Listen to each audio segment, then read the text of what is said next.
recording the sewer at 5518 South Dawson Street.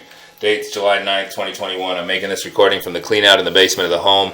We're looking at a section of sewer that I can't get the camera past. I'm not sure if it's a root causing that clog. The sewer line was backed up upon arrival. I was able to get some drainage achieve some drainage through punching the camera through this, but I'm not able to get all the way through it. I'm not sure if we've got a compromised broken section of pipe offset or if it's just a big root blocking it.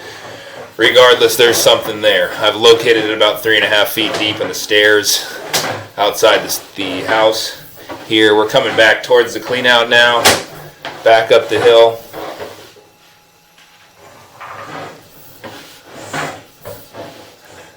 There is a tie-in to the pipe on the right side there, just as this line exits the house here. I'm going to get a locate on this spot, but I'm going to end the video there.